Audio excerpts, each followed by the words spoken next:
రాత్రి పడుకున్నప్పుడు బాగానే ఉన్నారు. అర్ధరాత్రి 12 గంటలప్పుడు కూడా లేచి బాత్రూమ్ వెళ్ళొచ్చారు. కానీ తెల్లారి లేచి చూసేసరికల్లా ఘోరం జరిగిపోయిందని, నిద్రలోనే గుండెపోటు వచ్చిందని వాపోతూ ఉంటారు మనలో చాలామంది. పరీక్షల్లో కూడా తెల్లవారుజామున గుండెపోటు వచ్చిందని తేలుతూ ఉంటుంది. గుండెపోటు కేసుల్ని, మరణాల్ని పరిశీలించినప్పుడు మనలో చాలామంది తెల్లవారుజామునే ఎక్కువగా గుండెపోటు బారిన పడుతున్నారు. అసలు వేకువజాములో గుండెపోటు రావడానికి వెనుక ప్రత్యేకమైన కారణాలేవైనా ఉన్నాయా అంటే అవుననే సమాధానం చెప్తున్నారు డాక్టర్లు. గుండెపోటు ఎక్కువగా తెల్లవారుజామునే రావడానికి వెనుక కారణాల గురించి డాక్టర్ని అడిగి ఇప్పుడు తెలుసుకుందాం.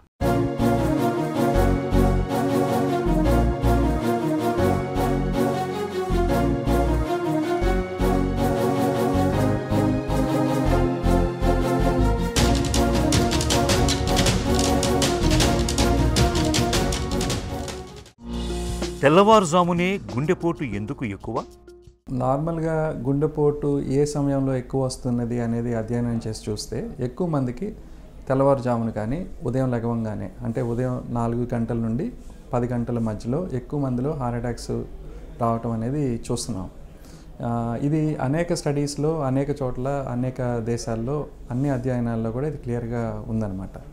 సో ఇలా ఉదయం పూట తెల్లవారుజామున లేదా ఉదయం లేవగానే ఈ టైంలో ఎందుకని హార్ట్ అటాక్స్ వస్తున్నాయి అనేది మనం చూసుకుంటే, మన బాడీలో సర్కాడియన్ రిథమ్ అని ఉంటుందండి. అంటే మనం రోజు చేసుకునే పనులు బట్టి మన బాడీలో హార్మోనల్ లెవెల్స్ కూడా మారుతూ ఉంటాయి.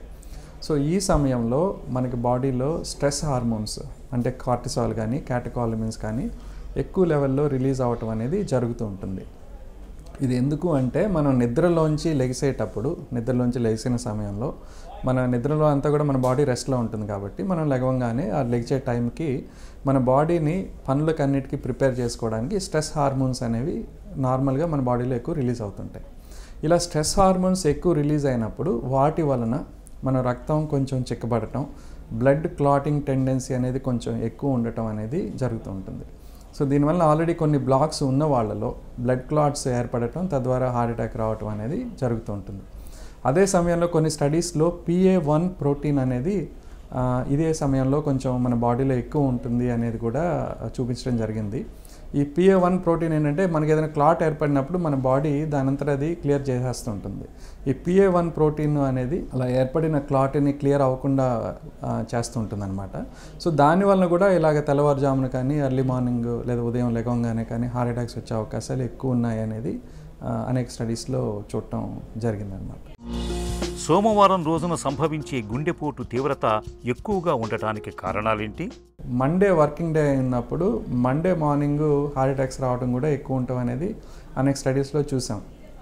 సో ఎందుకంటే మనకి బాడీ జనరల్ ఈ వీకెండ్స్లో సాటర్డే సండే చాలా జాబ్స్లో ఇట్స్ లైక్ ఆఫ్ తీసుకుని రెస్టింగ్ కండిషన్లో ఉంటుంది మన బాడీ కానీ, మన లెవెల్ ఆఫ్ వర్క్ కానీ. అది సడన్గా మండే అనేటప్పటికి సడన్ చేంజ్, ట్రాన్సిషన్ వచ్చేటప్పుడు మన బాడీ కూడా ఆటోమేటిక్గా సెట్ అయిపోతుందండి. అంటే ఇలాగా మన బాడీని ప్రిపేర్ చేయడానికి ఎక్కువ లెవెల్లో స్ట్రెస్ హార్మోన్స్ అనేవి మండే మార్నింగ్ ఎక్కువ రిలీజ్ అవుతాయి కంపేర్ టు మిగతా రోజులతో చూస్తే. సో దానివల్ల ఇంతకుముందు చెప్పిన మెకానిజం తోటి హార్ట్ అటాక్స్ అనేవి మండే మార్నింగ్, అది వర్కింగ్ డే అయితే ఇంకా హార్ట్ అటాక్ వచ్చే అవకాశాలు కొంచెం ఎక్కువ ఉంటాయనేది కొన్ని స్టడీస్లో చూపించడం జరిగిందండి. తెల్లవారుజామున గుండెపోటు వచ్చినప్పుడు వెంటనే ఏం చేయాలి? సడన్గా మనం నిద్రలోంచి బాగా దడగా అనిపించడం, విపరీతమైన చెమట పట్టడం, ఆయాసంగా అనిపించడం, నొప్పి అనిపించడం, లేదా అజీర్తిగా అనిపించడం, ఇలాంటి లక్షణాలు ఉండి మనం నిద్రలోంచి లెగవాల్సిన అవసరం కలిగితే ఎస్పెషల్లీ ఎర్లీ మార్నింగ్ దాన్ని అశ్రద్ధ చేయటం అనేది మంచిది కాదండి. ఇది గుండెపోటుకు సంబంధించిన లక్షణాలు అయ్యే అవకాశం ఉంటుంది. అండ్ చాలామందికి ఏంటంటే ఈ తెల్లవారుజాము 4 5 అలా లేచి మిగతా వాళ్ళందరినీ ఎందుకు నిద్ర డిస్టర్బ్ చేయటం, ఇదేదో ఎసిడిటీ లేకపోతే ఇదో కారణం అని చెప్పి చాలామంది అశ్రద్ధ చేస్తుంటారు. సో దానివల్ల కూడా ఉదయం తెల్లవారుజామున వచ్చే గుండెపోటుల్లో మరణాలు ఎక్కువ ఉంటాయనేది కూడా చూడటం జరిగిందనమాట. సో ఏదైనా లక్షణాలు మీరు నిద్రలోంచి మిమ్మల్ని లేపినప్పుడు, అది మీకు అన్యూజువల్గా అనిపించినప్పుడు వెంటనే వైద్య సహాయం తీసుకోవటం అనేది చాలా అవసరం. గుండెపోటుకు గురైన వ్యక్తికి సత్వర వైద్యం ఎలా ఉంటుంది? ఎవరైనా పేషెంట్ హార్ట్ అటాక్ తోటి హాస్పిటల్కి రాగానే ఫస్ట్ అది హార్ట్ అటాక్ అనేది నిర్ధారించుకోవటం జరుగుతుంది. సో దానిలో మనం కామన్గా చేసే పరీక్షలు ఏంటంటే ఈసీజీ ఒకటి చేస్తాం. ఈసీజీలో మార్పులను బట్టి ఒకసారి ఇది హార్ట్ అటాక్ అనేది వెంటనే గుర్తించేయచ్చు. ఈసీజీతో పాటు కొన్ని సందర్భాల్లో ఏంటంటే ట్రోపోనిన్ కార్డియాక్ ఎంజైమ్స్ టెస్ట్ అనేది చేస్తుంటాం. సో అది కూడా మనకు హార్ట్ అటాక్ వచ్చినప్పుడు ఎలివేట్ అయ్యే అవకాశం ఉంటుంది. సో దానివల్ల కూడా మనం కన్ఫర్మ్ చేసుకోవడం జరుగుతుంటుంది. అండ్ అదే టైంలో ఎకోకార్డియోగ్రామ్ అంటే హార్ట్కు సంబంధించిన అల్ట్రాసౌండ్ టెస్ట్ చేయడం ద్వారా కూడా హార్ట్కు సంబంధించిన సమస్య ఉందా లేదా అనేది మనం నిర్ధారించుకోవటం జరుగుతుంటుంది. సో ఇది హార్ట్ అటాక్ అని నిర్ధారణ అయిన వెంటనే ఒకటి ఆ నొప్పి రిలీఫ్ కోసం మెడికేషన్స్ ఇవ్వడం అనేది జరుగుతుంది. అంటే సార్బిట్రేట్ అనే ట్యాబ్లెట్ 4 కింద పెట్టడం. హాస్పిటల్లో ఉన్నట్లయితే సేమ్ అదే నైట్రేట్ ఇంజెక్షన్, నైట్రోగ్లిజరిన్ అంటాము, నైట్రోగ్లిజరిన్ ఇంజెక్షన్ స్టార్ట్ చేయడం అనేది జరుగుతుంది. వెంటనే బ్లడ్ థిన్నర్ మెడికేషన్స్ ఆస్పిరిన్ అనేది అండ్ ఏదర్ క్లోపిడోగ్రిల్ కానీ టికాగ్రిలార్ కానీ ఇలాంటి మందులు వెంటనే ఇవ్వటం జరుగుతుంటుంది. సో పెయిన్ రిలీఫ్ కోసం కొన్ని సందర్భాల్లో మార్ఫిన్ కానీ లేదా ఇతర పెయిన్ రిలీఫ్ మెడికేషన్స్ కూడా వెంటనే ఇస్తుంటాము. ఒకవేళ ఆయాసంగా ఉండటం కానీ లంగ్స్లో నీరు కానీ ఏమైనా ఉంటే దానికి అవసరమైన ఆక్సిజన్ పెట్టడం, ఆ మందులు ఇవ్వటం అనేది జరుగుతుంది.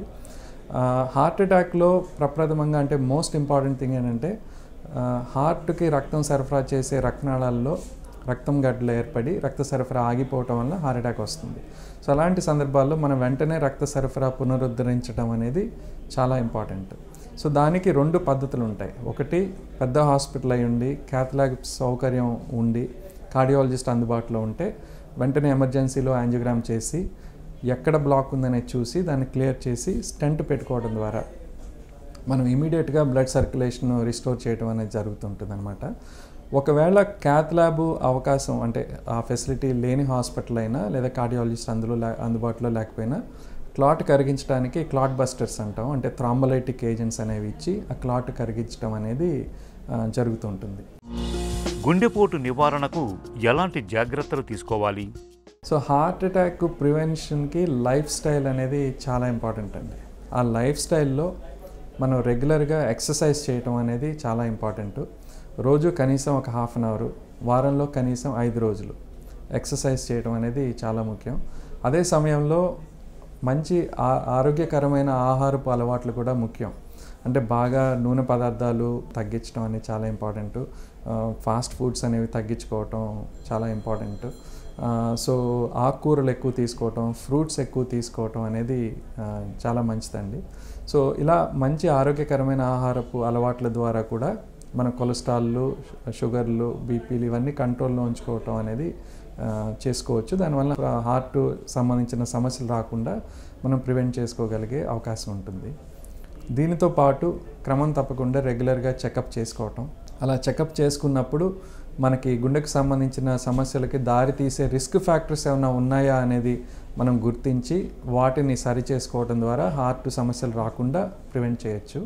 అండ్ ఇదే చెకప్స్లో ఒకవేళ గుండె సమస్య ఏమైనా ఉంటే దాన్ని ప్రాథమిక దశలోనే గుర్తించి వైద్యం చేయటం ద్వారా అది సమస్య పెద్దదవ్వకుండా చూసుకోవడానికి కూడా అవకాశం ఉంటుందండి. పిడికెడంత గుండె ఆరోగ్యంగా ఉన్నంత వరకే మనకు ఆరోగ్యం. గుండెను ఆరోగ్యంగా ఉంచుకునేందుకు జీవనశైలి, అలవాట్లు, ఆహార వ్యాయామాల విషయంలో తగిన జాగ్రత్తలు తీసుకోవాలి. తరచూ ముందస్తు పరీక్షను చేయించుకుంటూ ఉండాలి. కుటుంబంలో గుండెపోటు చరిత్ర ఉన్నప్పుడు ఈ జాగ్రత్త మరీ అవసరం.